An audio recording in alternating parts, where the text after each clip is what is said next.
Hello, I'm Trey Lushik, and today I'm going to be covering a couple different topics that have a big impact on youth sports. I'm going to give a couple examples of the way that they have an effect on youth sports, as well as give my opinion on them. So stay tuned. So the first topic I'm going to be covering is relative age effect, and I'm mostly going to be talking about how youth sporting coaches can learn about this and have knowledge about it to help their athletes that they're coaching. So first of all, we'll talk about what is relative age effect. Well, relative age effect is the advantage given to kids born earlier in a competition year compared to their peers who are born later. So this was actually first really found out about in a school. Teachers noticed that kids that were born earlier in the school year had a better chance of picking up what they were teaching compared to the kids that were born later. So now that we know a little bit how it can have an impact on a child's mental capability, we'll also talk about how it kind of interacts with sports. So one example is you're coaching a 12U AU basketball team, and the earliest a 12-year-old can join that team is if he was born on January 1st, 2008. But the cutoff for the youngest kid is December 31st, 2008. So when you're talking about the kid born in January, he's almost a full year older than the kid born in December, which adds major physical advantage towards the kid that's born in January, as well as what we just saw in the previous study. He's also going to be, his mental capability is going to be far more advanced than the kid that's born in December. So now that we understand a little bit about what it is, why is it a problem? And the biggest problem that they have with it is, well, in academics, eventually everything kind of evens out. Where in sports, it can even out. Kids can hit their growth spurt at different times, and eventually, by the time they graduate, they might catch up to their peers.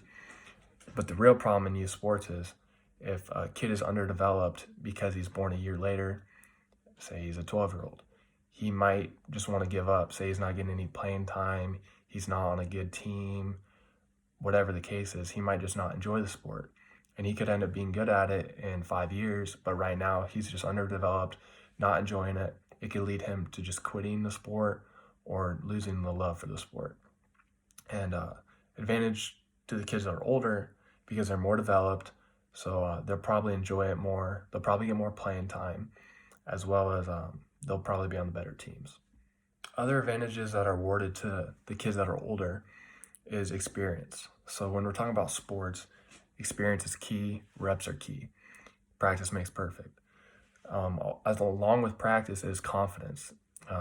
Any athlete knows that when you have a really good free throw in basketball and you practice it a lot, there's a certain amount of confidence that goes into it when you're in a game that's going to help you make that free throw. So if a kid that's underdeveloped is playing basketball on the same team as an older kid, he's not getting as much playing time, maybe not even getting as much practice time, his confidence is going to be lower. So mentally, he's not there, and physically, he's also underdeveloped. So it's not a winning combo for the younger kids, which is not fair. One other problem that there is with this effect is the prediction is not always right. So say you're coaching a 12U AU basketball team, and you have a kid that hit his growth spurt. He's 6'1" at 12 years old, playing against kids that maybe are on the taller side of 5 foot. So he's going to have a major advantage over those kids, and maybe he's done growing. So it may not always be right, the prediction that the coaches make, that this kid's going to be a stud. Eventually, kids will catch up, and who knows, maybe the 6-foot kid will end up being the best in his class. But if you give him all the reps and you give the less developed kids no reps, eventually your athletes are going to come to a plateau, because the kids that you were giving a bunch of reps to, if they don't pan out, the kids that had the potential but didn't get the reps, they're going to be about on the same level. When you could have gave the underdeveloped kids a little bit more reps, and maybe by the time they hit high school, your team's a little bit better. A couple of ways to curb this effect would be using measurements to plan out how you break these kids up. So one big one that sticks out to me in youth sports is YSF football. They use weights to determine who can and can't run the ball. So YSF football is 5th and 6th grade football in the United States. And if a kid weighs over, I think it might be 150. So if a fifth or sixth grader weighs over 150 pounds, they can't run the ball. And that kind of levels out the playing field because fifth and sixth grader might weigh 100 pounds. So if you weigh 190, say you weigh 90 to 100 pounds, you're going to have a tougher time tackling somebody that weighs 150 pounds. So if they're over 150, they can't run the ball, which kind of levels out the playing field, makes it a little bit more fun. And as well as football, there's not a huge relative age effect because there's so many positions on the field that fit the needs of different body types. You can also see it in wrestling. They have different weight classes. So, 150-pound kid isn't wrestling a 90-pound kid because that wouldn't be fair. Also, you could induct playing time rules. So you could work players into the game, have a player quota. So say you can only have 12 kids on your basketball team and you have 2 coaches. So that means 1 coach every 6 kids, everybody's getting playing time. You could also include a 5th quarter. So say you and another youth coach team meet up before the game and say, hey, we want to play an extra quarter for the kids that don't get as much playing time, and you can work them into the game that way as well. When talking about relative age effect, it is just important for every youth sporting coach to understand it and be aware of it and make sure it's not going on your team. And if it is, find ways to curb it. We went over a couple, and this way everybody enjoys sports, which youth sports is meant to develop kids and have fun with them. And you can't develop a kid if you sit on the sideline or if he quits. So every youth sporting coach should just understand this and adjust the way that they run their team accordingly.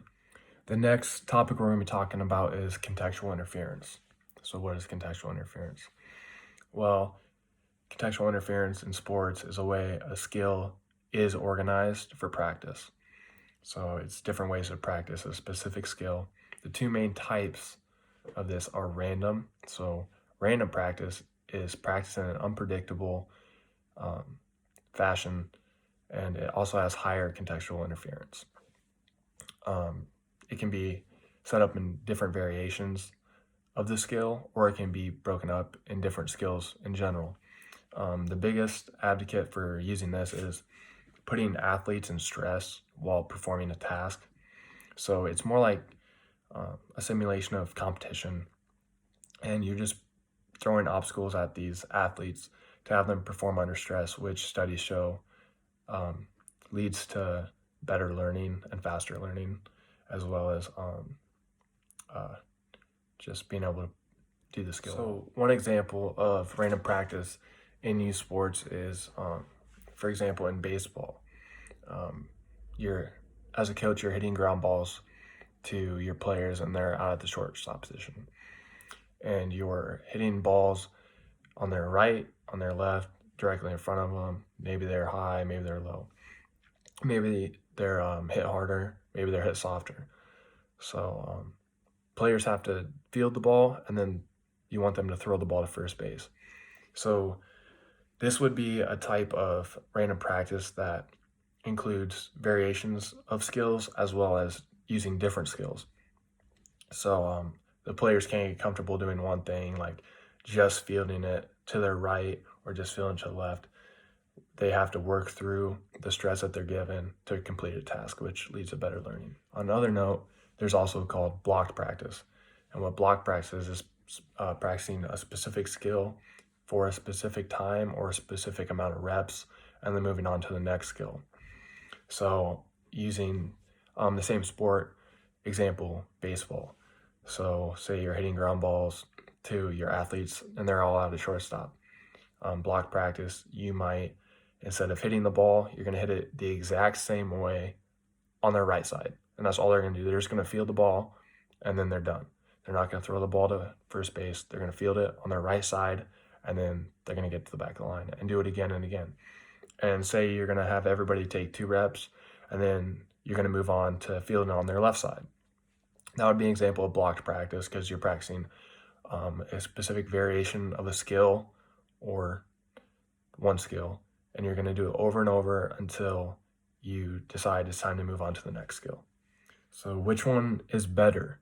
Right away, blocked practice is going to show improvement because you're practicing one skill over and over. If you're going to practice one skill over and over, of course, you're going to see immediate impact on the way that they're performing in practice.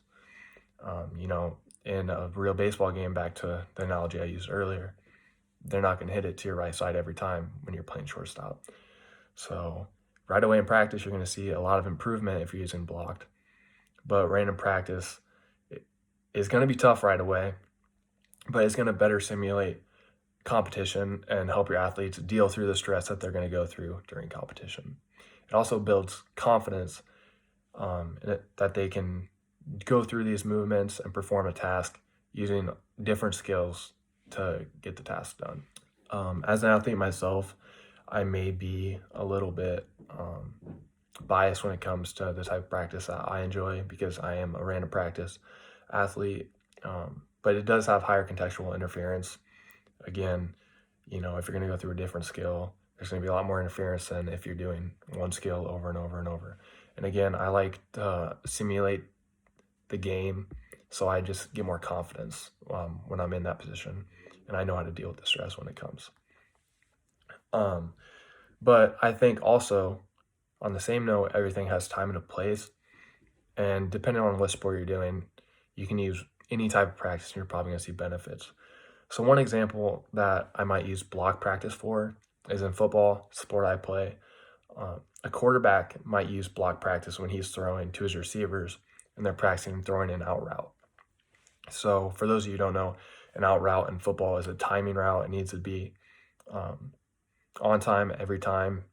And so using block practice, you're going to rep that one skill out over and over and over because you need the timing, you need the ball to be accurate, and you need to be on the same page as your receiver. So that's one instance I would use block practice. But even then, if you want to make it better, you could add in, he's dropping back. He's going to go through his reason, he's going to throw that ball to make it a little bit more competition-like and help that quarterback deal with the stress he's going to go through during the game. So that's pretty much contextual interference and a couple of theories that go with it.